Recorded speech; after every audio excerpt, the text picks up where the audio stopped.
quero convidá-los a abrir suas Bíblias no Evangelho do Senhor Jesus segundo Lucas, capítulo 9, do versículo 57 ao versículo 52, amados. Lucas 9, do 57 ao 62, que diz assim: Indo eles caminho fora, alguém lhe disse: Seguir-te-ei para onde quer que fores. Mas Jesus lhe respondeu: As raposas têm seus covis, e as aves do céu, ninhos, mas o Filho do Homem não tem onde reclinar a cabeça. A outro disse Jesus: Segue-me. Ele, porém, respondeu: Permite-me primeiro sepultar meu Pai. Mas Jesus insistiu: Deixa aos mortos o sepultar os seus próprios mortos. Tu, porém, vai e prega o reino de Deus. Outro lhe disse: Seguir-te-ei, Senhor, mas deixe-me primeiro despedir-me de casa. Mas Jesus lhe replicou: Ninguém que, tendo posto a mão no arado, olhe para trás, é apto para o reino de Deus. Vamos orar. Senhor, nós te louvamos, Deus, pela tua palavra, te louvamos, ó Deus, pelo teu evangelho, Senhor, que fala no nosso coração, Deus. Nós estejamos, Senhor, atentos à tua palavra nesse momento, atentos, Senhor, ao que vamos ouvir aqui, atentos, Senhor, ao teu evangelho que fala no nosso coração, que transmite graça ao nosso coração, ó Deus. Abençoa a vida daqueles que me ouvem, Deus, que eu seja instrumento do Senhor para a pregação do teu evangelho, Senhor amado. Nos abençoe nessa manhã, oramos em nome do Senhor Jesus Cristo. Amém. Queridos, no processo de contratação de uma empresa, o momento mais temido pelos candidatos ao emprego é a entrevista de emprego. Quando nós observamos, por exemplo, as entrevistas convencionais que são realizadas por aí afora, elas sempre têm as mesmas perguntas e são respondidas com as mesmas respostas. Pensando nisso, algumas empresas, como multinacionais, grandes empresas, têm investido em uma nova forma de avaliar seus candidatos. Há alguns anos, por exemplo, um vídeo viralizou na internet em que a empresa entrevistava seus candidatos de uma forma bem inusitada. Por exemplo, o entrevistador simulava que estava passando mal durante a entrevista e o candidato precisava reagir diante daquela situação. Para piorar a situação ainda mais, eles simularam um incêndio em todo o prédio, em que o candidato ao emprego precisava se desdobrar ali para tentar mostrar proatividade diante daquela situação, salvando aqueles que estavam em risco aparente. Já outras empresas têm investido até na contratação de jogos de videogame. Eles elaboram jogos de games, na verdade, com o propósito de colocar o candidato em uma situação que ele precisa jogar e desenvolver ali, uma situação nada esperada, nada convencional diante daquilo. O objetivo disso, queridos, é avaliar mais do que as empresas sempre avaliaram, mais do que o preparo profissional apenas, o preparo acadêmico apenas. Eles querem avaliar o comportamento, o caráter, o modo do candidato se portar nessa situação, o modo de respeitar seus colegas, o modo de trabalhar em equipe. São características do comportamento, da personalidade da pessoa. Quando nós observamos o que Jesus faz aqui, com 3 personagens desse texto, vemos que Jesus está recrutando 3 candidatos ao discipulado, 3 candidatos a discípulos seus. E Jesus está avaliando aqui, queridos, não apenas aquilo que aparentemente eles estavam mostrando, mas o objetivo do Senhor Jesus e as respostas do Senhor Jesus a esses 3 candidatos revela algo da sua personalidade, do seu caráter, que são fundamentais para o discipulado, para o seguir ao Senhor Jesus Cristo. Para nós entendermos melhor o texto que nós estamos lendo, nós precisamos avaliar o contexto mais amplo do livro que estamos lendo, que é o Evangelho segundo Lucas. Queridos, esse livro foi escrito por um gentio convertido ao Senhor Jesus Cristo, como vemos, chamado Lucas, designado por Paulo de um médico amado, pela sua profissão como médico ali naquela região. Nós vemos que Lucas era um homem versado na ciência da época, a sua profissão revela isso. Não apenas a sua profissão, mas até a forma como Lucas escreve o seu evangelho revela o caráter mais acadêmico, vamos dizer assim, mais clássico do evangelho. Lucas, diferente de outros escritores, irmãos, usa um evangelho de forma bem clássica, um grego clássico, para trazer o ensinamento para os seus ouvintes, para os seus destinatários. Lucas usa esse grego clássico que não estava abaixo da literatura mais clássica da sua época, na verdade. Se observarmos bem ao propósito que ele escreve para gentios convertidos ao Senhor Jesus Cristo, para os instruir sobre quem era Jesus e a obra do Senhor Jesus Cristo. Primeiro a receber isso é um gentio chamado Teófilo, um homem de alta posição ali naquela região do Império Romano, porque ele chama de excelentíssimo Teófilo, homem que recebe primeiro o Evangelho segundo Lucas e em sequência o livro de Atos, também escrito por Lucas, esse discípulo do Senhor. Se observarmos bem, irmãos, o contexto que nós temos aqui, vemos que Lucas escreveu seu Evangelho de modo bem detalhista.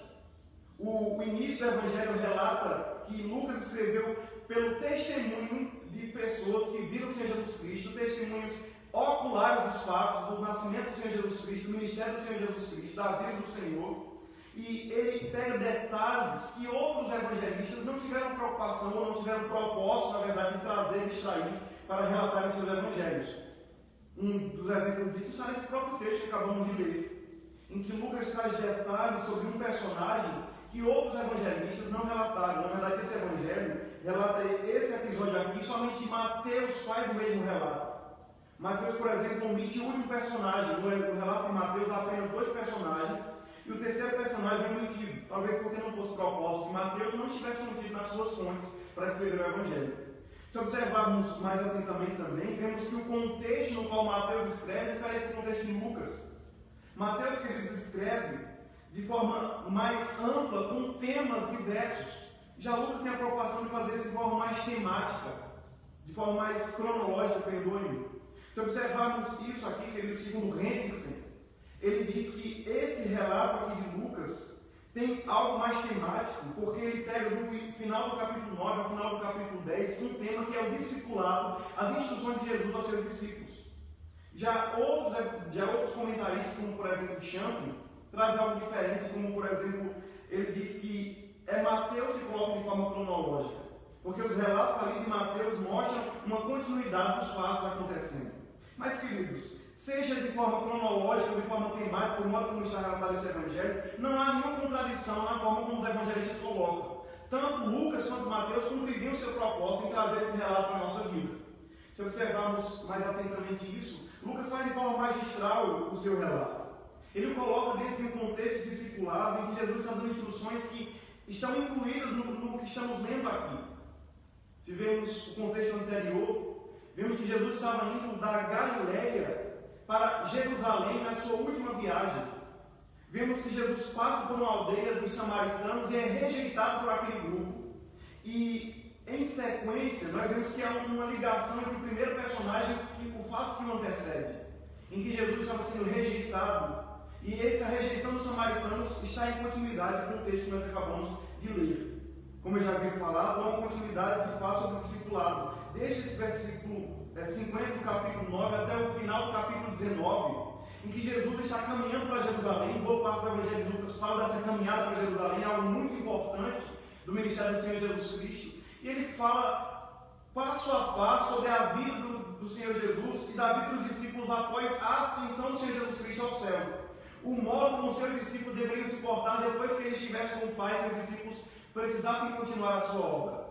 D.A. Carson, comentando esse texto, querido, diz que é como se Jesus fizesse um paralelo aqui com os relatos lá do Êxodo, os relatos ali do Deuteronômio, por exemplo, em que o povo de Israel estava caminhando do Egito até a terra prometida pelo deserto. E Deus estava dando as instruções sobre o modo pelo qual o povo deveria viver na terra prometida. E é como se aqui Jesus desse as instruções sobre o modo pelo qual os discípulos deveriam se portar quando ele fosse assunto aos céus, eles devessem continuar a sua obra aqui nesse mundo.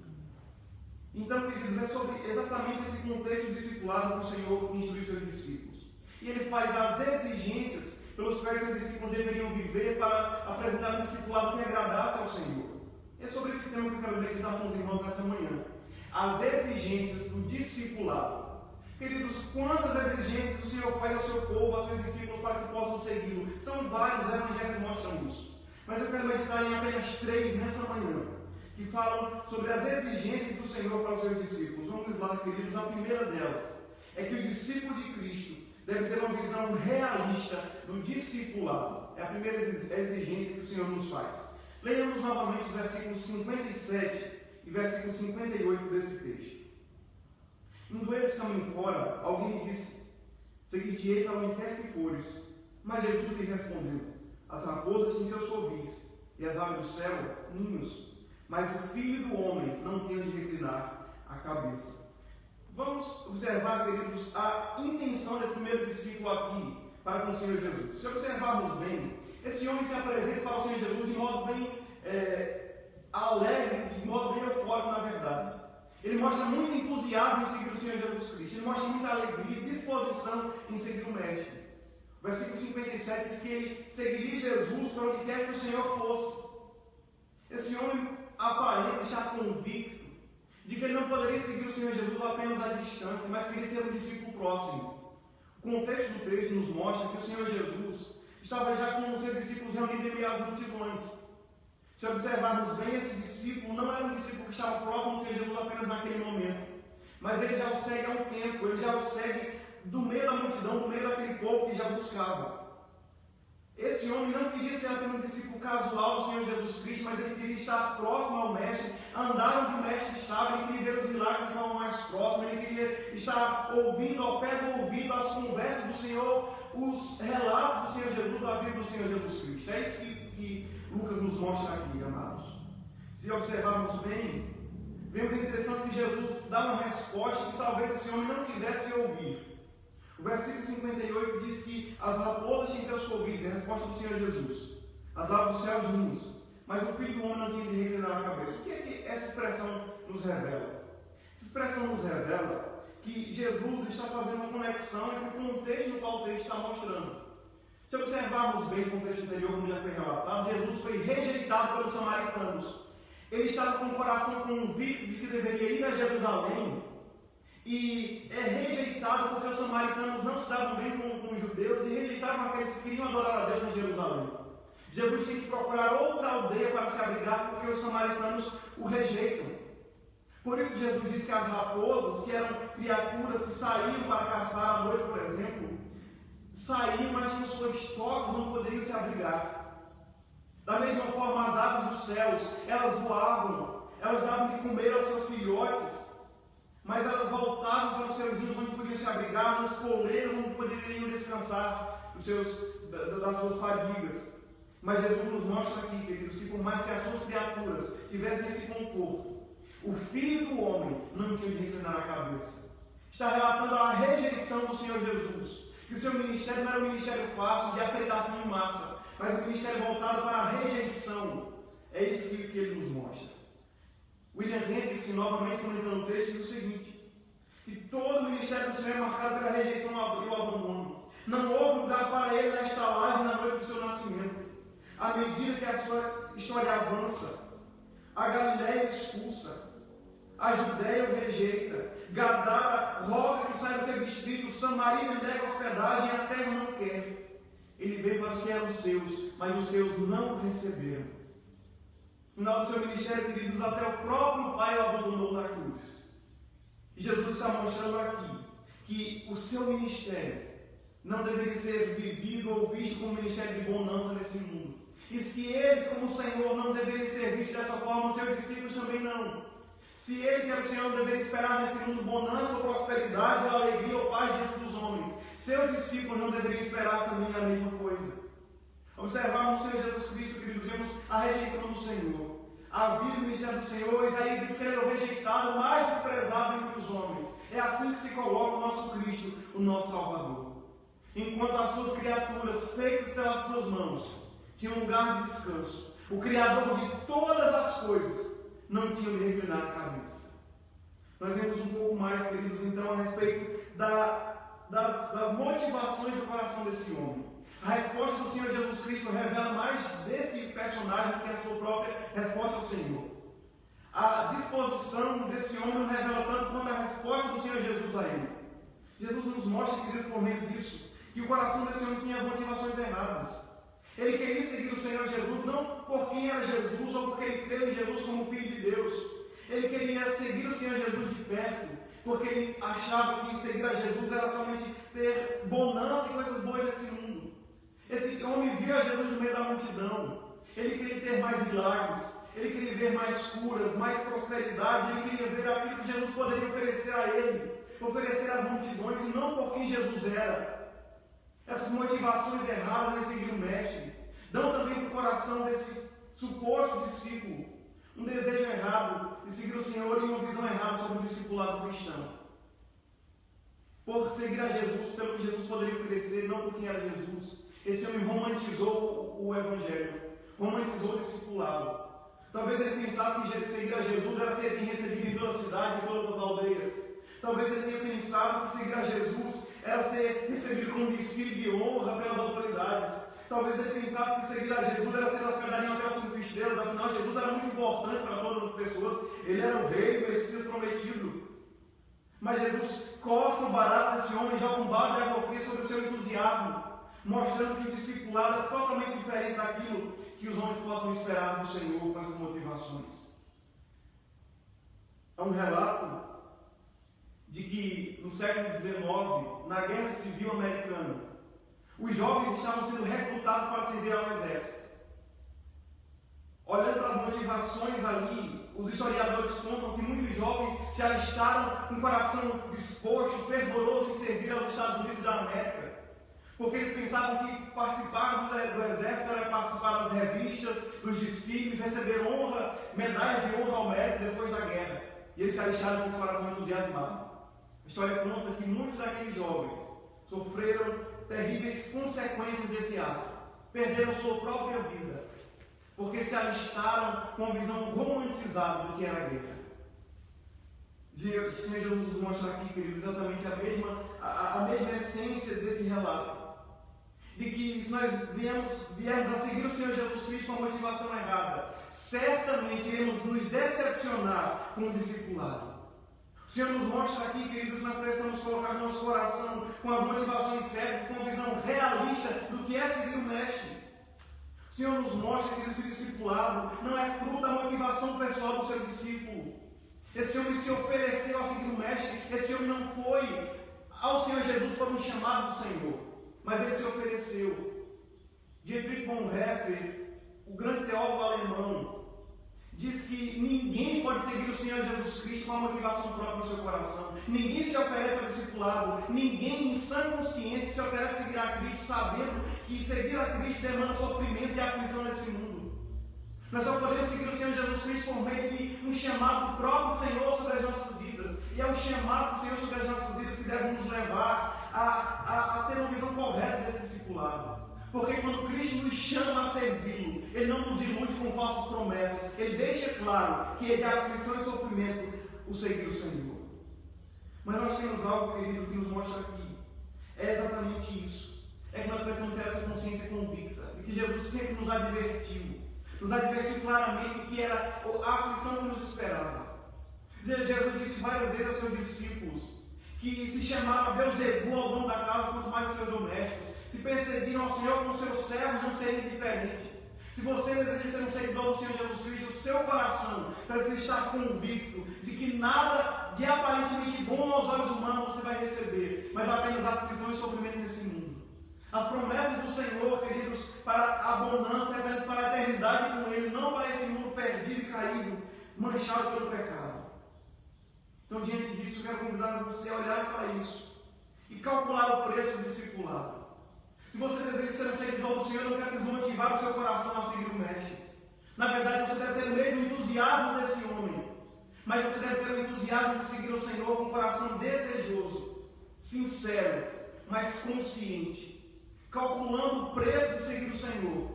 Como o próprio Senhor Jesus nos chama a pensar, de que ninguém pode combater um exército, de que um rei não pode combater um exército de 20 mil com 10 mil, sem calcular se pode vencer aquele rei. Da mesma forma, ninguém pode seguir o Mestre como aquele que calcula ou que não calcula o preço de construir uma torre e faz isso. Se você deseja seguir o Senhor Jesus Cristo, o seu coração precisa calcular bem se está disposto a sofrer as consequências disso. Mas entendendo, queridos, que por mais que venhamos sofrer aflições nesse mundo, não há nada mais glorioso do que nos entregar com um coração ávido, fervoroso em seguir o Senhor das nossas vidas. Mas nós temos, queridos, mais um personagem nesse texto.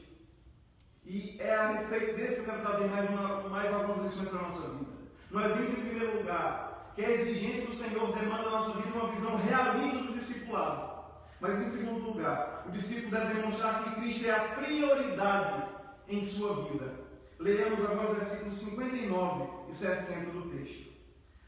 Ao outro disse Jesus: segue-me.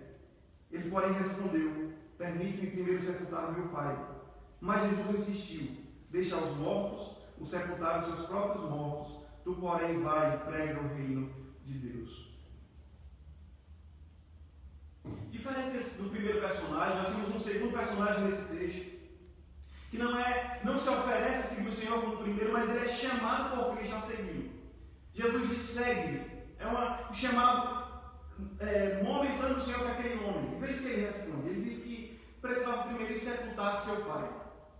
Esse homem aparentemente não rejeita seguir o Senhor Jesus Cristo. Esse homem parece mostrar desejo de seguir o Senhor, mas ele tem algo para fazer antes.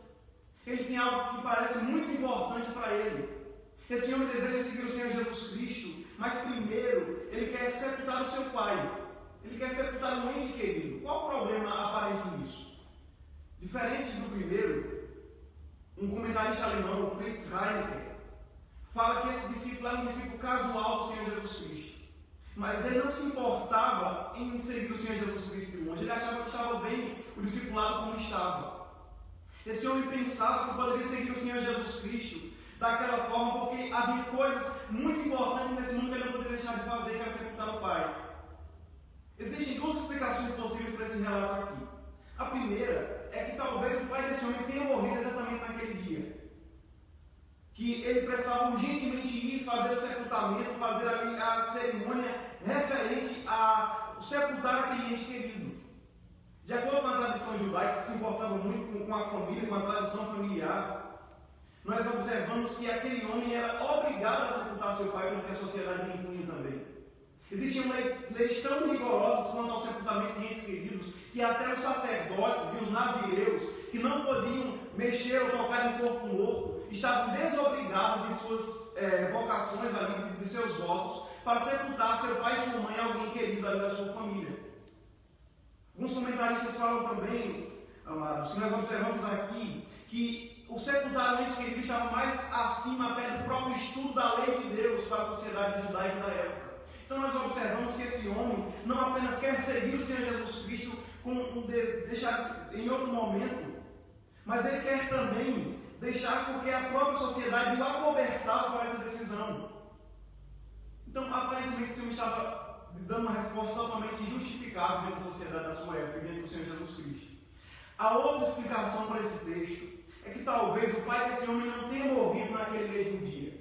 De que a expressão que ele usa é que ele queria buscar o Senhor Jesus Cristo somente quando o pai dele morresse, sabe lá Deus quando. Quando esse homem cuidasse do pai, das suas enfermidades, das suas doenças, só quando ele estivesse velho que ele estaria disposto a seguir o Senhor Jesus Cristo quando ele morresse, quando o pai daquele homem morresse. Ou seja, demandaria muito mais tempo em seguir o mestre. Mas se observarmos bem, queridos, mais uma vez, esse homem não aparenta mais intenções. Ele apenas quer sepultar um parente, ele apenas quer cumprir a lei em honrar pai e mãe, vamos dizer assim. Mas, mais uma vez, a resposta do Senhor Jesus Cristo revela o que esse homem quer dizer. Jesus diz, versículo 60, deixa aos mortos os sepultar os seus próprios mortos, tu, porém, vai e prega o reino de Deus. O que é que isso quer dizer? É uma frase muito usada, muito repetida, que nós conhecemos até de cor. E Jesus quer dizer com essa expressão que deixar os mortos sepultar seus próprios mortos é que os mortos espirituais deveriam cuidar da morte daqueles que morreram também de forma espiritual e de forma literal. De que aqueles que nasceram de novo, aqueles que foram transformados pelo Senhor, que já estão vivos espiritualmente, devem se preocupar com coisas espirituais. O que ele está dizendo? Que não faltaria quem sepultasse seu pai. Não faltaria ninguém que tivesse o coração desejoso de estar ali, dando a atenção àquela família, cuidando daquela família na morte, no falecimento daquele patriarca. E que o coração do discípulo deve colocar o Senhor Jesus acima das próprias relações familiares. É isso que Jesus nos revela aqui. E que não há nada que possa impedir o discípulo de seguir o mestre.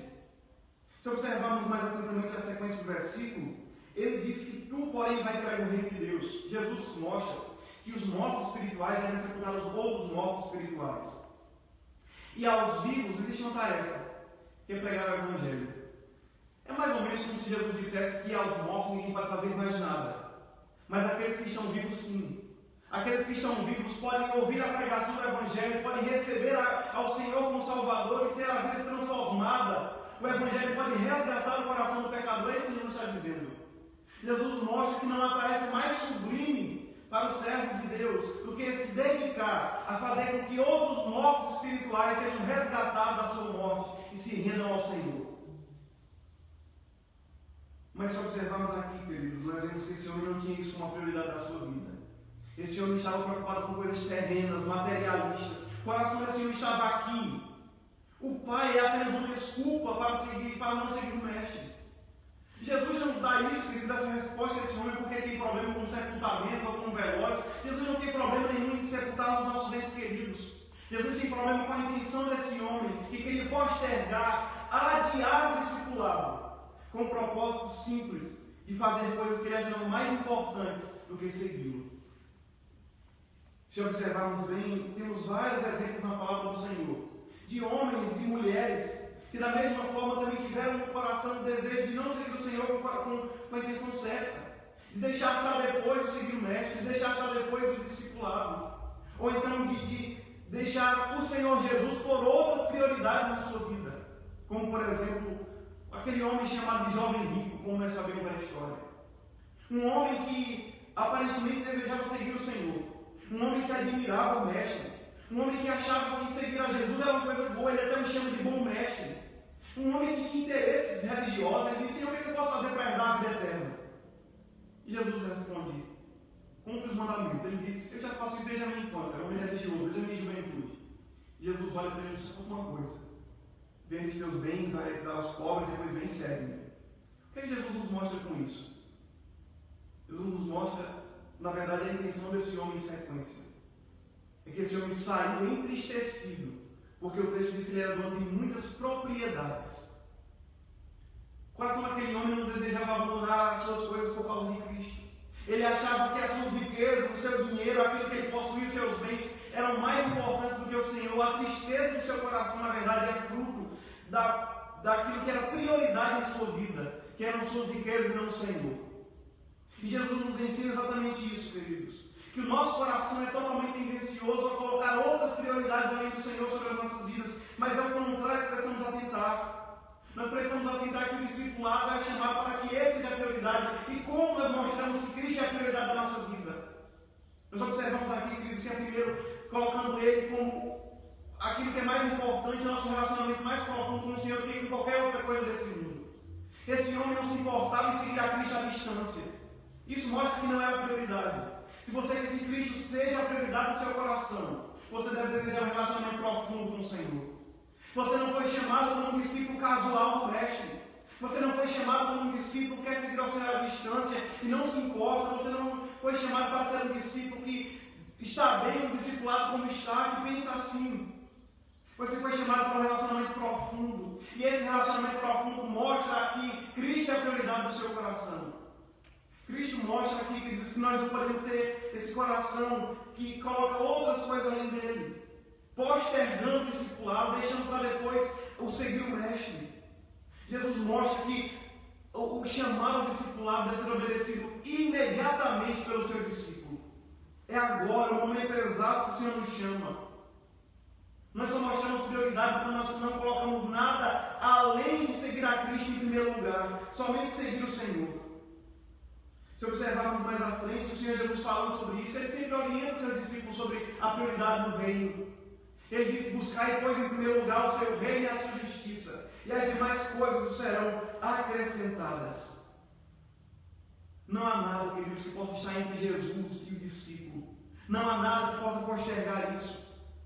Dietrich Bonhoeffer diz mais uma vez que não há nada que possa ser comparado ao discipulado, não há nada que possa colocar entre Jesus e o discípulo, nem o que seja de mais sagrado que possamos pensar, nem o que aparentemente seja mais religioso e mais moral, corretamente falando.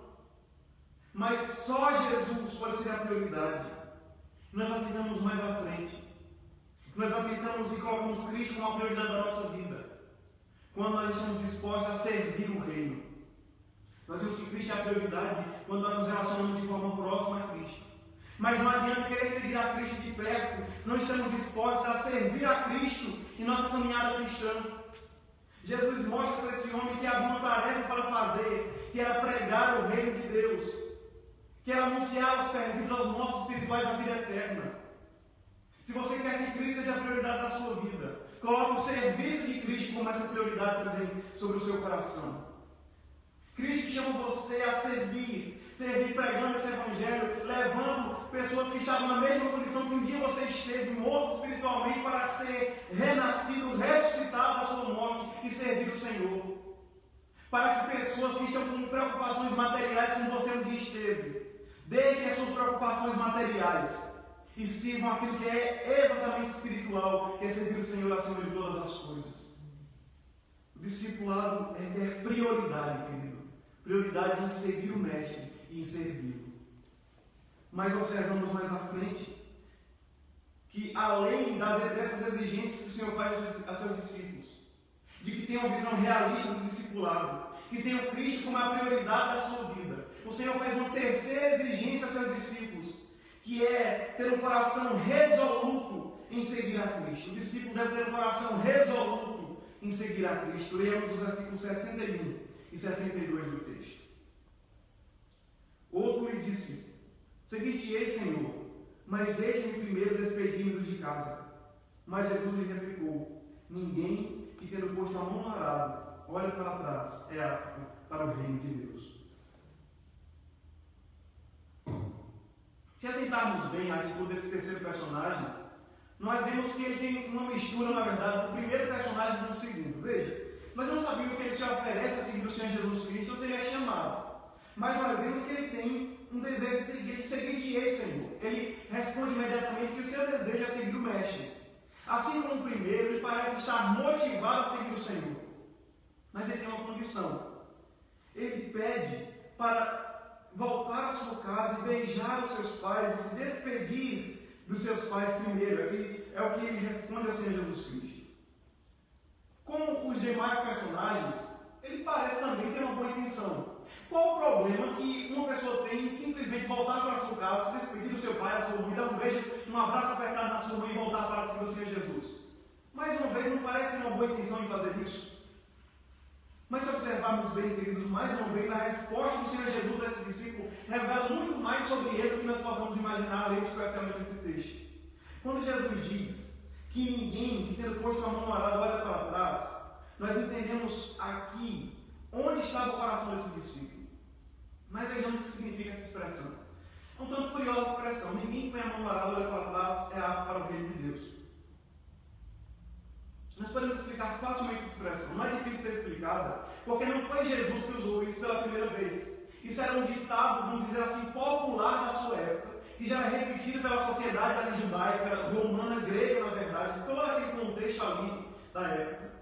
Porque era uma frase de um poeta, filósofo grego chamado Hesíodo, de 800 anos antes do Senhor Jesus Cristo. Era aplicada à região de área rural, em que as pessoas sabiam muito bem o que significava, e Jesus fala aquilo, e com certeza esse discípulo entendeu imediatamente o que Jesus queria dizer. Aqueles que nasceram ou já viram a aração de terra, com um arado manual puxado por um animal de carga, sabem que aquele que está segurando o arado enquanto o animal está puxando, deve ter os olhos atentos à frente, porque o sulco, a vala cavada na terra, deve ser imediatamente paralela à anterior. Se houver um desvio e a vala sair troncha, o sulco na terra sair troncha, ou não ir paralela ao anterior, a terra não vai ser afofada como deveria ser.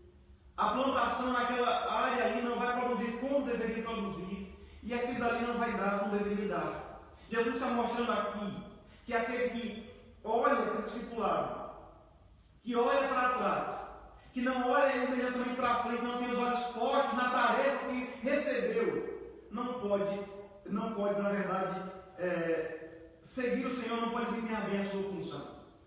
A expressão para apto, segundo vários comentaristas, como por exemplo A.T. Robertson, é a palavra adequado, apropriado. É exatamente a questão de não cumprir os requisitos. Alguém que olha para trás não cumpre os requisitos, aquilo que Deus exige, que o Senhor exige dos seus discípulos ou exige dos seus trabalhadores no seu trabalho. É isso que significa a palavra apto. Se olharmos um pouco mais à frente, vemos também que esse discípulo queria seguir o Senhor Jesus Cristo só depois, colocando outras motivações, na verdade, colocando algumas condições em seguir o Senhor. Mas o que nós podemos ver aqui? A resposta do Senhor Jesus Cristo, como já revelei para os irmãos, fala muito mais sobre ele do que ele mesmo revela. Jesus diz que aquele que olha para trás é algo para o reino de Deus?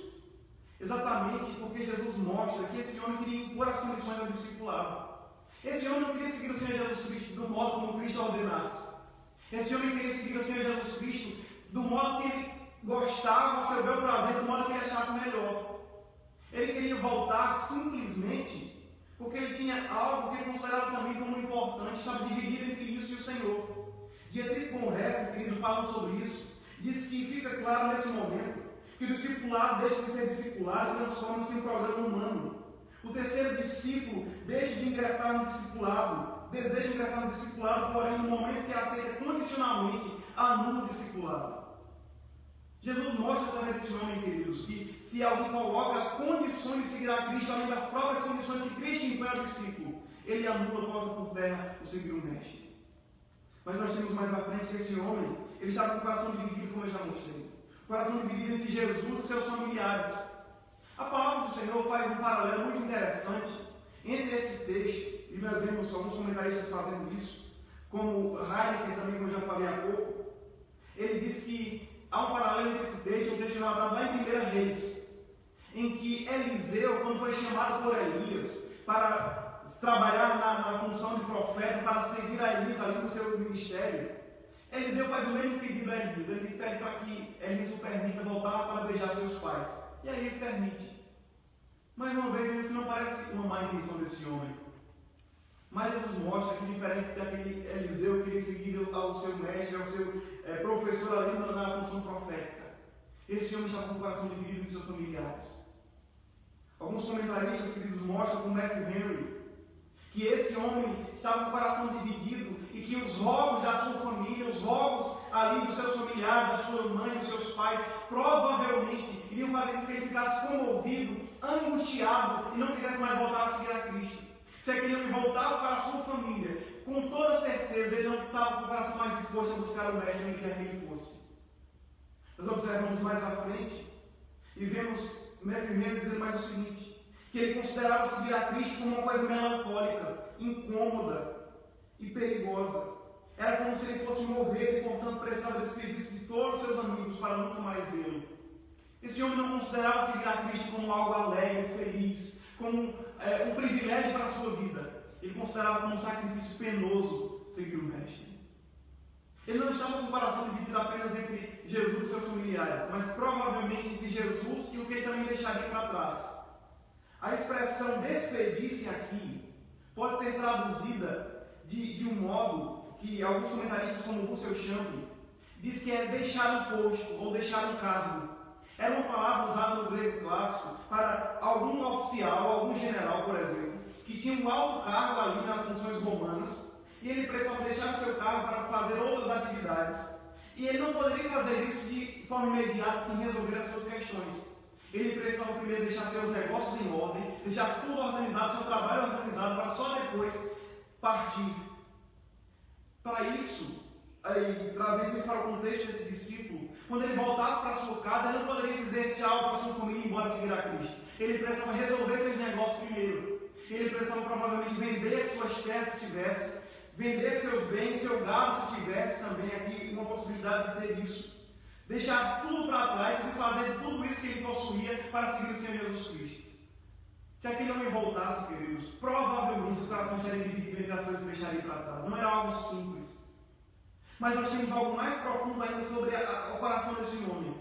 Jesus diz aqui, ninguém que tendo posto a mão no arado, olha para trás.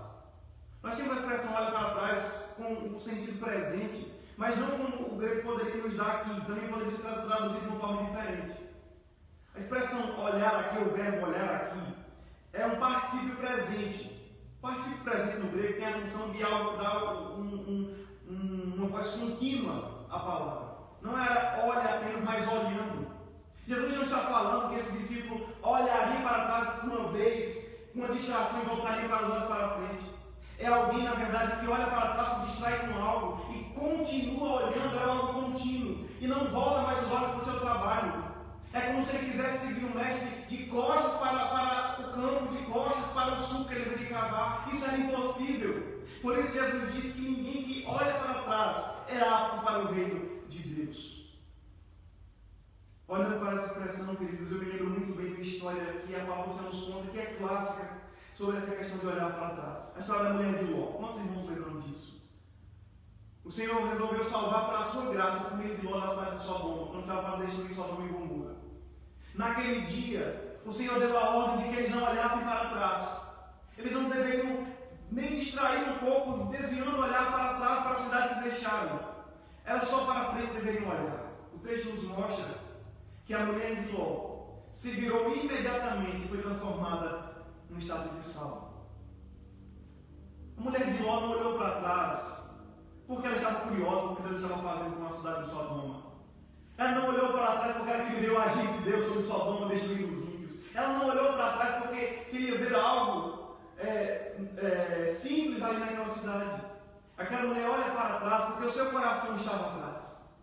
Aquela mulher olha para trás porque o seu coração estava em Sodoma. Aquela mulher olha para trás porque o seu coração estava nas coisas que ela deixou para trás naquela cidade, o seu antigo mundo de pecados. E ela queria dar a última olhada naquele antigo mundo de prazer que ela estava deixando para trás. Por isso ela foi transformada no estado de sal. Se observarmos bem o que esse texto nos mostra, que é exatamente isso. Esse discípulo estava com o coração dividido entre o Senhor e as coisas que estava deixando. Jesus não permite voltar, porque Jesus tem problemas com a sua família, ou que não quer que ele veja a família, mas não é isso. Mas Jesus, conhecendo o coração dos homens, sabia claramente que aquele homem estava dividido e não poderia retroceder. Mais uma vez, nós temos aqui algumas aplicações do Senhor para a nossa vida, algumas aplicações sobre isso.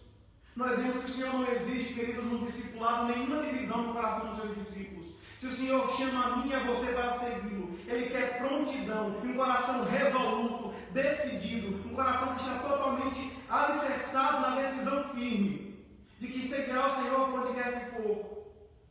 O Senhor não permite que seus discípulos tenham um coração dividido entre Ele e as coisas que ficam para trás, entre Ele e as coisas deste mundo.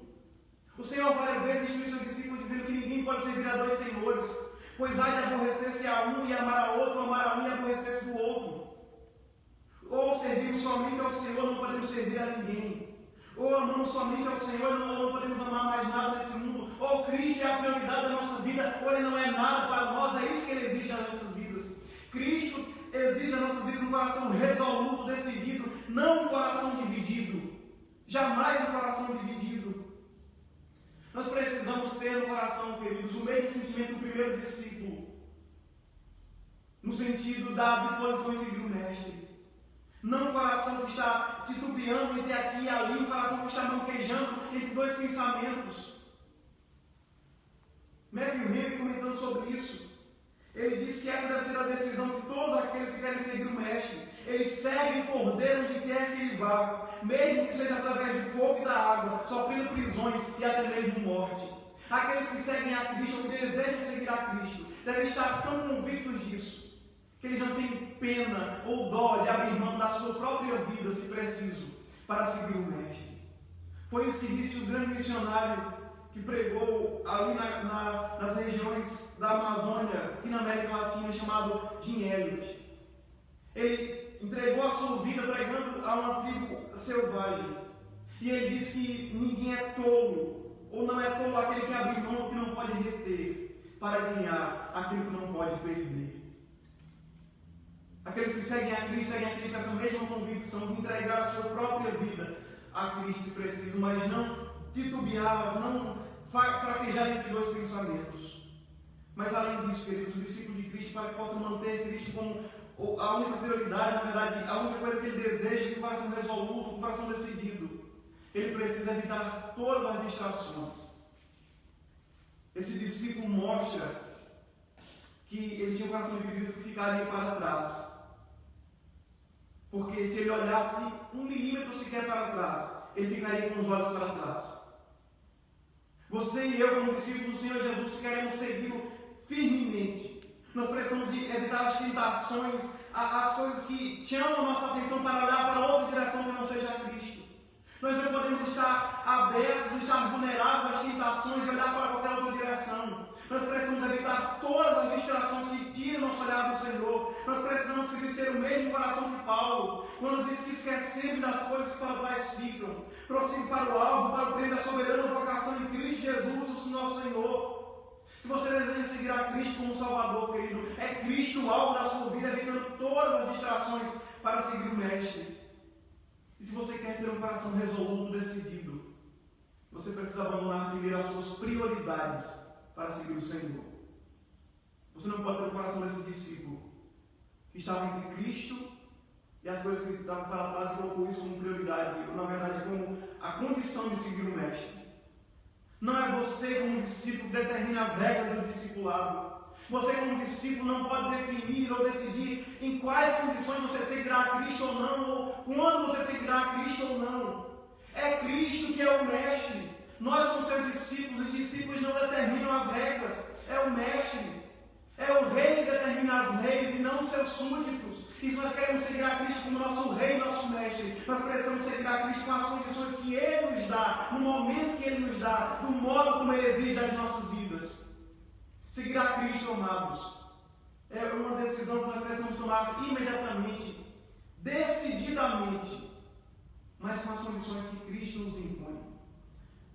Diante de tudo que nós apresentamos aqui, eu quero trazer algumas aplicações para a sua vida nessa manhã.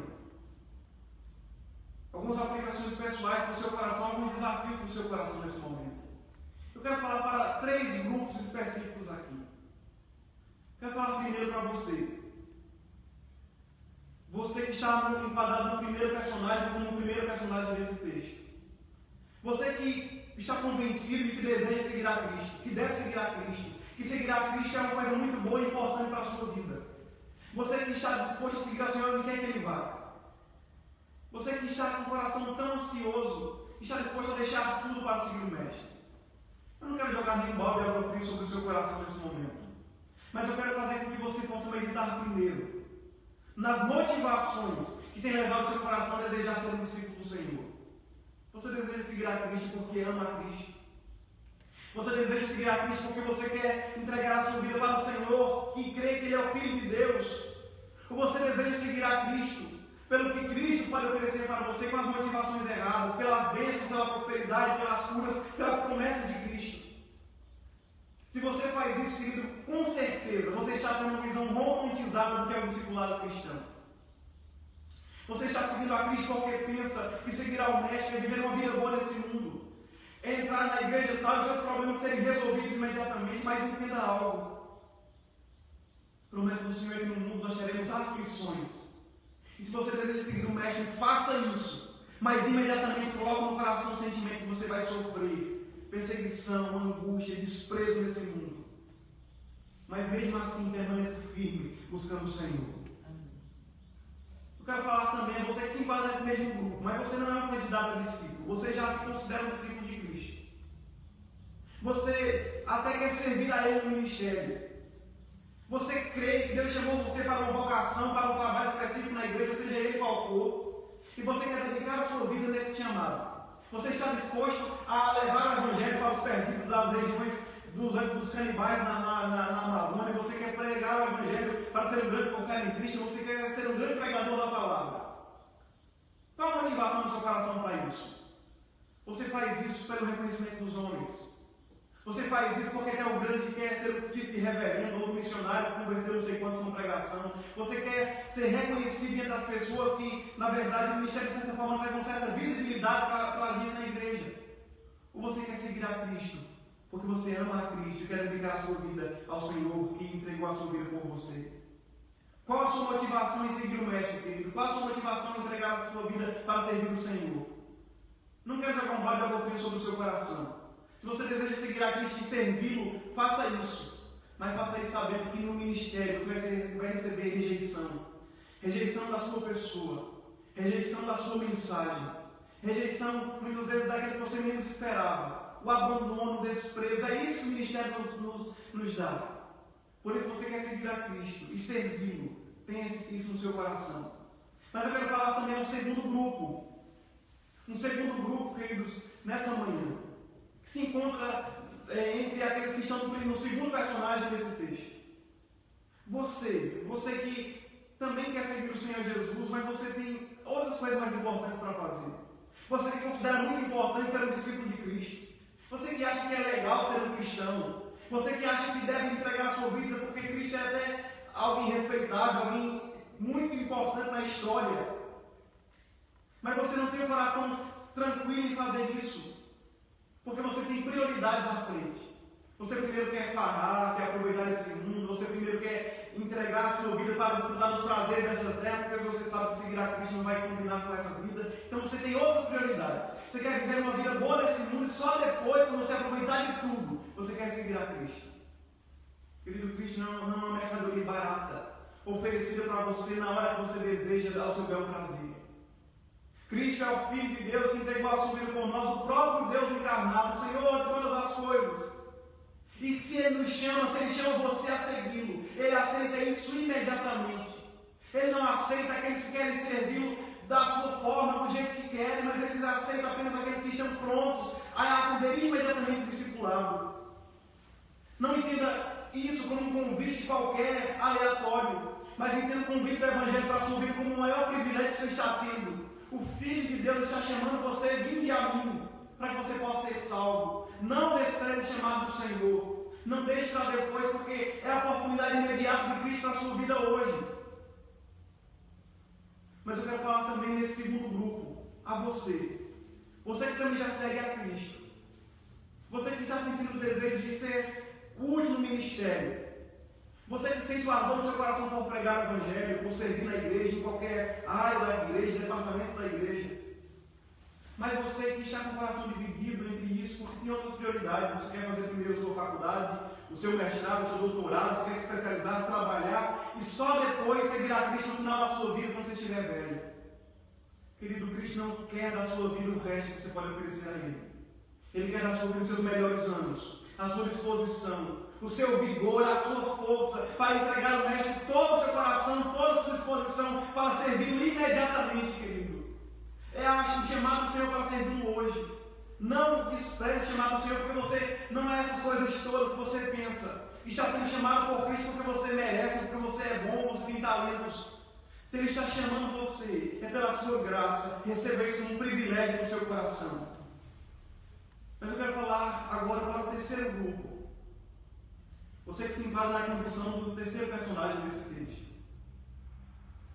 Você que quer seguir a Cristo, você que tem um coração até sincero, desejoso de seguir o Senhor Jesus Cristo, mas você está angustiado entre Cristo e outras coisas, angustiado porque você sabe que para seguir a Ele tem que deixar várias coisas para trás, deixar uma vida de pecados, uma vida pregressa que talvez você tenha levado. Talvez você pense que precisa deixar o seu conforto, o prazer nas coisas desse mundo. Talvez você tenha pecados específicos que você tem guardado na sua vida e sabe que para seguir a Cristo tem que abandonar esses pecados. Entenda algo, querido, por meio disso. Seu coração está aflito e angustiado entre Cristo e outras coisas. Entenda que Ele não aceita isso no coração do seu discípulo, no coração do seu seguidor. Entenda, querido, que se você está com o coração dividido e aflito, é melhor que você volte para trás e viva a sua vida na parte do pecado como está. Porque seu coração não está nele. O coração que está em Cristo verdadeiramente. Ele não olha para trás, ele não deseja olhar para trás, porque o seu prazer está no Senhor, o seu prazer está em seguir a Cristo, onde quer que Ele vá. Ele chama você para estar entregue a Ele decididamente, resolutamente, totalmente convicto do seu chamado. Mas eu quero falar por último a você. Você que está dentro da igreja do Senhor. Você que já frequenta a igreja há um tempo, é membro da igreja. Você que não é um discípulo qualquer, mas que já quer seguir a Cristo de perto há muito tempo. Você que já está seguindo a Cristo, na verdade, até no ministério talvez. Mas as aflições dessa vida, os problemas, as dificuldades, tantas coisas que nós temos passado no contexto que nós estamos vivendo de perseguição, de crises, de todas as áreas possíveis, você está fraquejando. Você está começando a fazer comparações entre a vida que você está vivendo e a vida que você poderia ter vivido se vivesse longe de Cristo, sem essa história de evangelho, sem essa história de servir o Senhor, sem essa história de ministério. Você que está achando que poderia ter vivido uma vida muito mais tranquila, de igual com o seu coração nessa manhã. Você precisa voltar imediatamente os olhos para o Senhor, sem comparações humanas ou humanamente falando. Você precisa ter o coração, queridos, convicto de que só no Senhor, só para o Senhor você deve olhar. Em arrependimento você precisa deixar tudo para trás, deixar todas as distrações e entrar no seu coração no Senhor. que você não apenas olhe para trás, mas que você também abandone o arado e deixe a vida cristã para lá. Volte para o Senhor enquanto é tempo. É o chamado do Senhor para a sua vida imediatamente. É o requisito que Ele chama os seus discípulos, é a exigência que Ele faz com os seus discípulos. Se você quer seguir a Cristo, continue olhando para frente firmemente, querido. Quero terminar aqui, relembrando a história que nós iniciamos, ou na verdade é o fato que nós iniciamos falando, sobre o contexto das novas empresas que estão investindo nos seus candidatos aos empregos, para não fazer testes convencionais com programas ali de, vamos dizer assim, de entrevistas convencionais no dia a dia, como já era feito, não com perguntas e respostas idênticas, mas querendo trazer aos seus candidatos algo a mais com caráter e personalidade, coisas que perguntas não poderiam revelar. O Senhor Jesus, queridos, é infinitamente mais exigente que homens ou que corporações ou coisas desse tipo humanas. O Senhor Jesus Cristo avalia, não de acordo com aquilo que os homens avaliam para o discipulado, com o que nós podemos ver, com aquilo que os homens apresentam diante deles, aparentemente apenas. Jesus avalia aquilo que está dentro do nosso coração, dentro da nossa vida, aquilo que está mais no íntimo do nosso ser que nós escondemos diante dos homens. Por isso ele é infinitamente mais exigente. E eu não sei se você tem guardado no seu coração isso e você tem buscado entregar para Cristo as exigências que Ele pede do seu discipulado. Mas entenda que aqueles que são recebidos pelo Senhor precisam revelar todas essas três e tantas outras. Mas não faça isso com suas próprias forças, com suas próprias motivações, com suas próprias vontades de seguir a Cristo, buscando apresentar essas exigências com as suas próprias vontades. Entenda, querido, que você não pode cumpri-las de forma alguma. Que por mais que você busque ter em sua vida elas, você deve de fato revelar essas exigências do Senhor sobre as suas vidas, esses requisitos. Você é pecador e hora ou outra você estará falhando em uma ou outra. Hora ou outra você estará olhando para trás. Hora ou outra você estará deixando a Cristo como a sua prioridade. Mas você precisa se confiar naquele que cumpriu todas as exigências por você e pelo nosso Senhor e Salvador Jesus Cristo. Aquele que por meio da sua vida de obediência, sua morte na cruz, cumpriu todas as exigências de Deus. E é por causa disso, porque Ele fez tudo isso por você, que você pode ser considerado como um discípulo de Cristo, chamado como um filho de Deus, chamado como aquele que pode seguir a Cristo de perto, não mais apenas como um servo, mas como um amigo, porque Ele cumpriu as exigências, queridos, que você deveria ter. É tudo por causa de Cristo. E Ele faz um convite para a sua vida nessa manhã. Renda-se a Ele como seu Salvador e seu seguidor imediatamente. Deus abençoe o seu coração. Deus guarde a sua vida. Nós vamos estar orando imediatamente, queridos. Senhor, muito obrigado. Muito obrigado por essa manhã, pela tua palavra que foi anunciada. Que nós possamos, ó Deus, olhar para o Senhor acima de todas as coisas. Nós possamos, ó Deus, olhar para o Senhor. O Senhor, ó Deus, que entregou a sua vida por nós. O Senhor que não olhou para trás, mas deixou toda a sua glória, Deus, olhando firmemente para o alvo, que era entregar a sua vida por nós na cruz, ó Deus. Nós sejamos discípulos, Senhor, que respondem à altura do sacrifício do Senhor por nós, ó Pai. E por mais que nós nunca venhamos fazer isso, por mais que nós nunca possamos fazer isso de forma concreta, Deus, à altura do que o Senhor exige de nós, nós possamos nos esforçar todos os dias para sermos encontrados fiéis pelo Senhor, ó Pai, como o Senhor nos buscar. Nós sejamos discípulos que seguem o Senhor onde quer que o Senhor vá, que seguem o poder de Deus, ó Pai, que estão dispostos a morrer e entregar a sua vida pelo Senhor. Que a nossa vida, Senhor, seja marcada por isso. Nos abençoa, Pai. Abençoa aqueles que me ouviram nessa manhã. Em nome do Senhor Jesus Cristo. Amém. Nós vamos cantar uma música que fala um pouco sobre isso, mão no arado.